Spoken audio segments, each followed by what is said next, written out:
Français. L'armée togolaise a été sévèrement saignée par ces terroristes plusieurs fois. Et donc Faure Gnassingbé le fait parce qu'il ne veut pas que l'armée togolaise se retourne contre lui. Puisque cette armée pourrait l'accuser de non-assistance à armée en danger, en continuant à coopérer étroitement avec des puissances qui sont derrière les terroristes, il se mettrait à dos son armée, exactement comme l'a fait Mohamed Bazoum, qui n'a pas voulu écouter l'armée nigérienne. Quand l'armée nigérienne lui disait « Ne faisons pas ami-ami avec les terroristes, ne caressons pas les terroristes, c'est le néocolonialisme français qui est derrière, c'est l'impérialisme occidental qui est derrière, président Bazoum, vous le savez. Si nous continuons à caresser les terroristes, ils vont massacrer toute notre armée, toute notre nation, et nous allons être perdants. » Bazoum n'a pas écouté, son armée l'a déposé.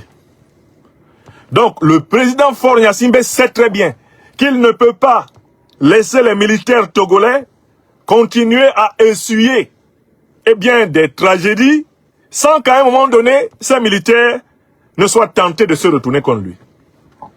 Donc le pas vers la Russie est une manière aussi de souder sa relation à son armée et de leur dire « Je suis solidaire de mes soldats qui ont été tués par les terroristes et je ne vais pas continuer à faire preuve de négligence et de laxisme envers les puissances qui financent, qui arment, qui renseignent les terroristes qui ont tué mes soldats. » Est-ce que vous notez les raisons? Nous sommes en analyse géopolitique. Pourquoi Faure Gnassingbé fait-il cela? Deuxième raison, pour ne pas retourner son armée contre lui. Parce que si les terroristes continuent les massacres de militaires togolais qu'ils ont commencés, l'armée togolaise va demander des comptes à son propre chef en disant c'est la politique antiterroriste que nous menons qui expose nos troupes. Donc, si vous ne prenez pas des mesures fortes, ça veut dire que vous êtes contre nous. Mais il y a une troisième raison pour laquelle il le fait. La troisième raison pour laquelle il le fait, c'est qu'il a observé à travers le continent le salaire qui a été versé à tous les dirigeants africains qui ont servi aveuglément le néocolonialisme français. Il a bien vu comment on a traité Kadhafi. Il a bien vu l'impuissance du néocolonialisme français à sauver Bazoum. Il a bien vu comment on a traité Alpha Condé. Il se souvient de comment on a traité Mobutu. Et donc il sait que le partenaire sécuritaire français n'est pas fiable. Il a vu comment on a traité Blaise Compaoré. Il sait que le partenaire sécuritaire français n'est pas fiable. Et qu'à tout moment, celui-ci peut te faire faux bond. Donc la troisième raison, c'est qu'il en a eu sa claque du partenariat étroit avec la France. Troisième raison, Faure Gnassingbé en a eu sa claque du partenariat étroit avec la France. Il a perdu toute confiance en ce partenariat, notamment aussi parce qu'on s'est mis à utiliser les affaires de biens mal acquis pour le harceler, comme on le fait pour tous les autres héritiers de la France-Afrique, dans le but de les dépouiller des biens qu'ils possèdent ici et qui ont été obtenus grâce justement au fond de leurs États respectifs. Souvenez-vous de l'affaire Bongo, des biens de Bongo, les biens de Félix Houphouët-Boigny, les biens de Mobutu, les biens de Bokassa, eh bien, tous les chefs d'État issus du processus colonial, néocolonialiste français, et qui ont accumulé des biens ici, en France, sont en train d'être dépouillés. On a même dépouillé les Équato-Guinéens. Je dis bien dépouillés. C'est-à-dire que tout ce qu'ils ont acheté et qu'ils ont placé ici, tous les comptes bancaires juteux qu'ils ont pu ouvrir et qu'ils ont placés ici, les gens leur ont mis la main dessus. Et au lieu de rendre cet argent, et c'est la situation même des biens du Tchad, des dirigeants tchadiens, au lieu de rendre cet argent au pays en question, mais le trésor français verse ça tranquillement dans ses caisses. Par les temps qui courent à Paris, c'est la dèche. Ils sont en train de racler les biens des dirigeants africains qui ont commis l'imprudence de miser, de garder des billes chez eux. Donc, la relation de confiance qui était le nœud de la France-Afrique, de la génération du président Eyadema, de Mobutu, de Houphouët-Boigny, d'Amadou Ahidjo, toute cette génération-là qui fermait les yeux sur ce que la France pouvait faire dans le continent, cette génération a disparu. Désormais, tous les dirigeants africains, y compris donc surtout ceux qui sont encore au pouvoir, se méfient. Ils se méfient, comme de l'huile sur le feu, du néocolonialisme français. En raison de l'ingratitude des dirigeants de la Ve République, qui ont été d'un tel cynisme envers leurs meilleurs serviteurs sur le continent africain que plus personne n'a confiance en eux. Donc, rupture de confiance, rupture profonde de confiance avec la France. Ça, c'est la troisième raison. C'est pour cela que Faure Gnassingbé le fait. Il y a une quatrième raison. La quatrième raison, c'est la forte fraternité. Et vous devez constater que c'est cela. La forte fraternité qui lie le président togolais au chef d'État de l'AES. Cette fraternité est née du fait que, lorsque la CEDEAO voulait couper la tête au Mali, couper la tête au Burkina, couper la tête au Niger, à l'intérieur de la CEDEAO, le dirigeant qui s'est tenu debout et qui a dit non, le dirigeant qui a refusé que le Mali, le Burkina Faso et le Niger, la Guinée l'a également fait, jusqu'à un certain point. La Guinée de Mamadi Doumbouya, soyons honnêtes, a aussi refusé de participer à l'embargo contre le Mali, le Burkina Faso et le Niger. Mais à l'intérieur de la CEDEAO, le dirigeant qui a été l'obstacle majeur pour que la CEDEAO écrase l'AES en rond, qu'elle écrase le Mali, le Burkina Faso, c'est Faure Gnassingbé. Donc, sur le plan de la vision géopolitique et géostratégique, ces positions sont pratiquement à 80% concernant la situation du sous-continent ouest-africain, les mêmes que les positions du Mali, du Burkina Faso et du Niger. Lomé est devenu un port stratégique pour le Niger, pour le Burkina Faso et pour le Mali. Pour compenser la fermeture de la frontière bénino-nigérienne, c'est le Togo, c'est le port de Lomé qui a récupéré le jackpot.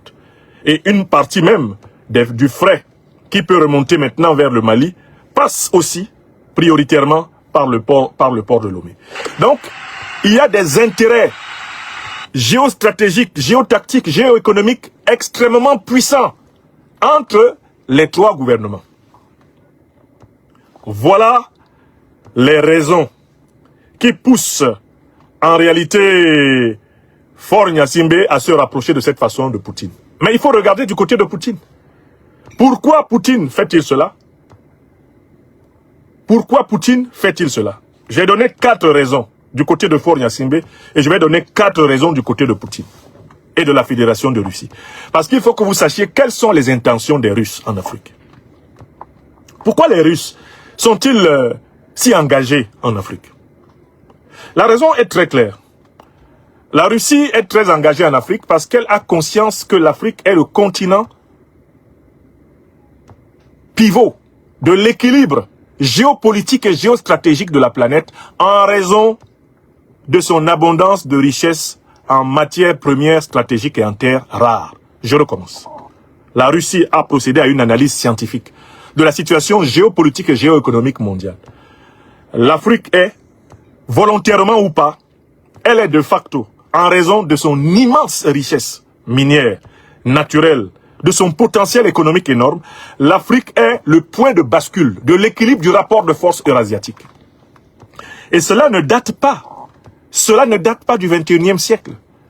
C'était déjà le cas à partir au moins du XIXe siècle.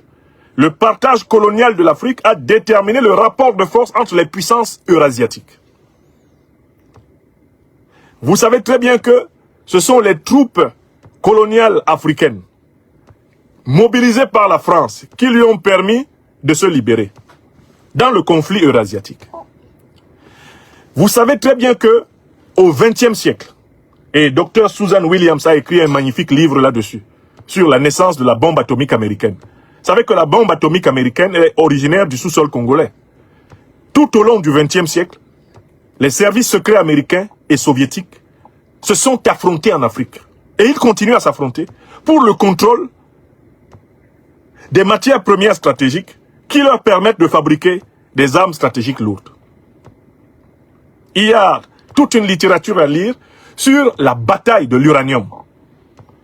Et je vous rappelle souvent une lettre écrite par Albert Einstein. Elle a été écrite au mois d'août 1939. Août 1939, c'est une lettre écrite par Albert Einstein au président américain d'alors, qui s'appelle Franklin Delano Roosevelt. Einstein, physicien, juif allemand, émigré aux États-Unis et travaillant sur le programme de l'arme nucléaire, comme application d'ailleurs de ses recherches en physique quantique et dans la théorie de la relativité, Einstein dit ceci à Roosevelt, je résume, « Nous devons tout faire pour contrôler la République démocratique du Congo parce qu'elle a un réservoir minier d'une telle importance. Elle possède des réserves en uranium qui sont d'une telle importance qu'il ne faut pas que ces réserves se retrouvent entre les mains des ennemis des États-Unis.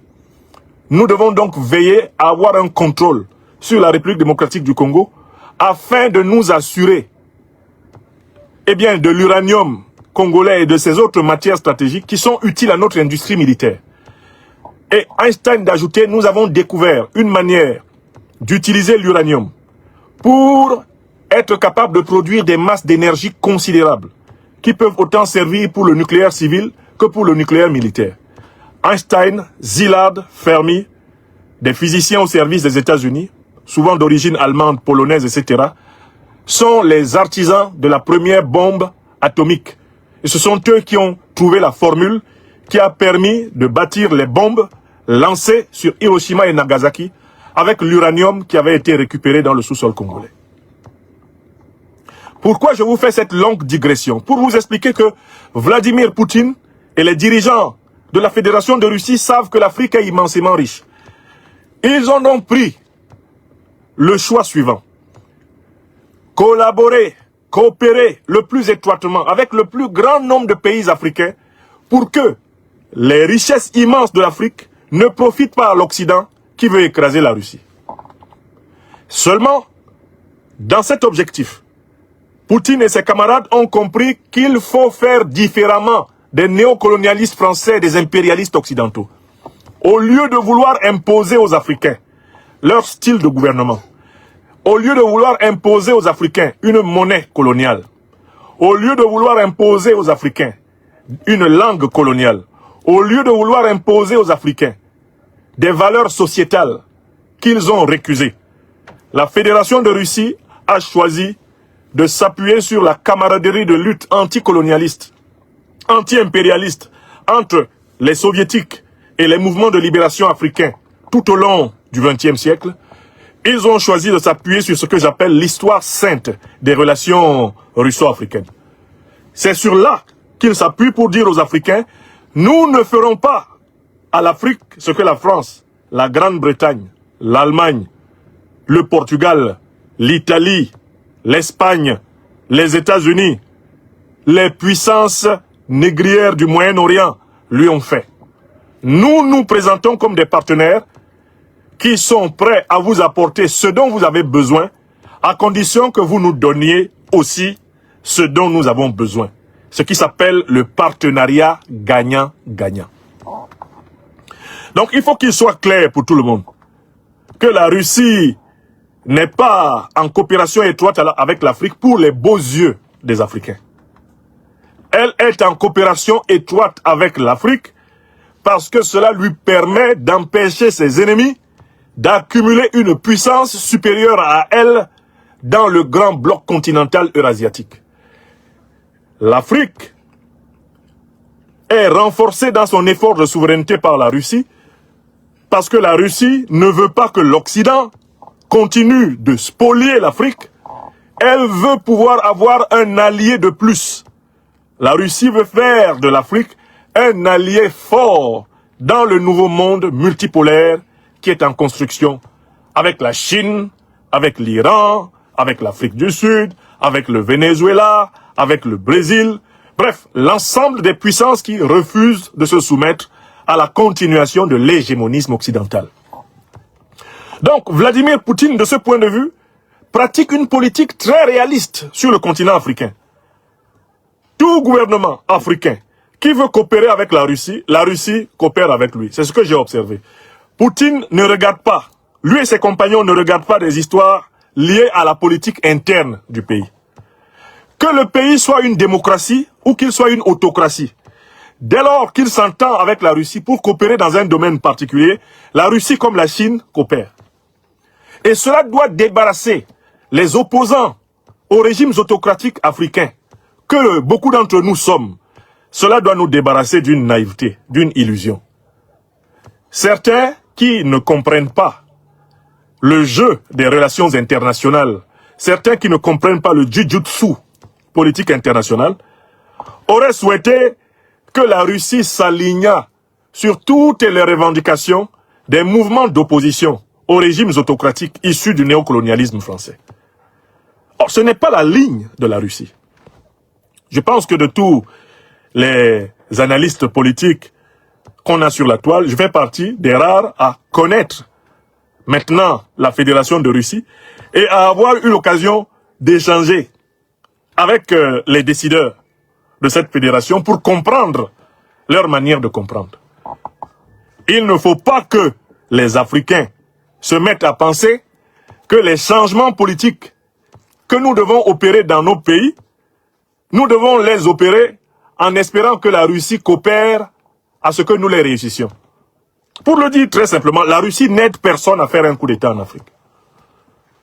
Mais si vous réussissez à faire un coup d'État et à prendre le pouvoir, que la Russie se rende compte que vous exercez réellement le pouvoir, la Russie est prête à coopérer avec vous. La Russie n'aide personne à prendre le pouvoir en Afrique. Si vous êtes au pouvoir et que vous décidez de coopérer avec la Russie, et que cela correspond aux intérêts de la Russie coopère avec vous. Voilà comment elle coopère avec le gouvernement de Biya au Cameroun, le gouvernement de Obiangema en Guinée équatoriale. Voilà comment elle coopère avec le gouvernement d'Éthiopie. Elle coopère avec tout gouvernement africain qui accepte de coopérer avec elle sur des bases gagnant-gagnant. Donc, la politique étrangère de la Russie n'est pas alignée strictement sur toutes les aspirations populaires. Elle est alignée sur les intérêts vitaux russes. Et l'avantage que nous avons avec la diplomatie russe, c'est qu'elle ne ment pas. Comme la diplomatie française. Elle ne ment pas, la diplomatie russe. Ils disent, nous ferons avec vous tout ce qui est compatible avec nos intérêts. Pour ce qui est du duel politique interne à vos pays, débrouillez-vous pour mobiliser par tous les moyens que vous pouvez, les moyens d'imposer votre point de vue dans votre pays. C'est celui qui détient le pouvoir d'État, c'est avec lui que la Russie négocie. C'est la règle. Donc l'attitude que vous voyez, le président Poutine adoptée envers le président Faure Gnassingbé du Togo, c'est exactement celle qu'il a envers Biya au Cameroun. Moi, je suis opposant politique au Cameroun. Je vous dis que tant que des Camerounais n'ont pas renversé Biya, Poutine ne change pas sa politique avec Biya. Les accords qu'il a passés avec Biya, là, lui, il les respecte. Tant que Biya les respecte, lui, il les respecte. C'est pas son problème de savoir si nous, opposition camerounaise, on peut ou on ne peut pas. Mais le jour où, au Cameroun, l'opposition camerounaise fait tomber Biya, Poutine sera prêt à négocier les intérêts de la Russie avec ceux qui auront fait tomber Biya. Voilà ce que certains de mes frères dans l'opposition togolaise sont incapables de comprendre. Parce qu'ils sont réfugiés dans une conception, comment je vais dire, complètement aérienne de la politique. Et ils ne se sont pas encore immergés dans le duel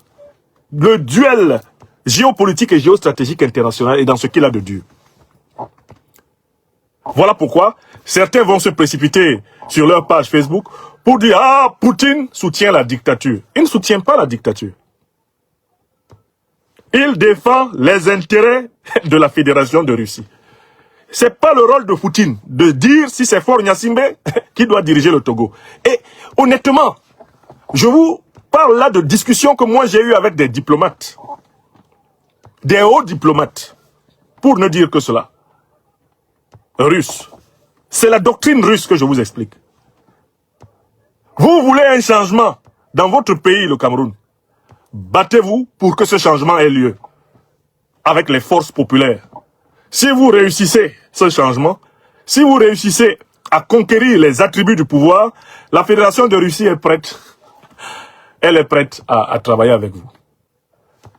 C'est Biya qui aujourd'hui continue de détenir ses attributs. La Fédération de Russie travaille avec lui. Donc il ne faut pas que nous, opposants africains, nous, peuples africains, nous croyons que nous pouvons sous-traiter nos luttes politiques, nos révolutions politiques internes à la Fédération de Russie. Là, on va se tromper. On va aller en désillusion.